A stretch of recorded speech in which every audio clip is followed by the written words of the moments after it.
ഈ അഡാലജ് ഗ്രാമത്തിലെ പാർക്കിംഗ് വണ്ടി കൊണ്ടുപോയി നിർത്തി. അപ്പോൾ ഞാൻ ഇറങ്ങി, ക്യാമറയായിട്ട് ഇറങ്ങി നടന്നു. അപ്പോൾ ചെല്ലുമ്പോൾ അടുത്ത് ടിക്കറ്റ് എടുക്കണം. ടിക്കറ്റ് എടുത്ത് കയറി ചെല്ലുമ്പോൾ ഒരു പടിക്കെട്ടാണ്. അത് കടന്ന് ചെന്ന് കഴിയുമ്പോൾ നമ്മൾ കുറേ സ്റ്റെപ്സ് ഇറങ്ങി താഴേക്ക് ഇറങ്ങുകയാണ്.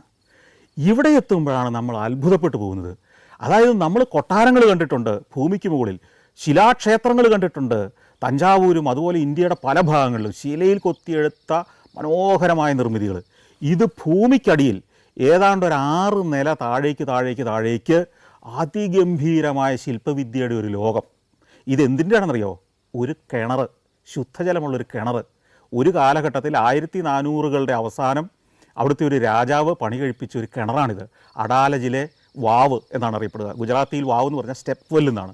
അവിടുന്ന് ഈ കാഴ്ചയെല്ലാം ഷൂട്ട് ചെയ്ത് തിരിച്ചു കയറുമ്പോൾ ഞാൻ അതിൻ്റെ ചരിത്രം കൂടി ഒന്ന് മനസ്സിലാക്കി. ഇത് പണിയുന്ന കാലത്ത് 1400കളിൽ ദണ്ഡി ദേശം എന്ന് പറയുന്ന ദണ്ഡി ദേശത്തെ ഒരു രാജാവായ വീരസിംഹനായിരുന്നു അവിടെ ഭരിച്ചിരുന്നത് ഈ പ്രദേശമൊക്കെ.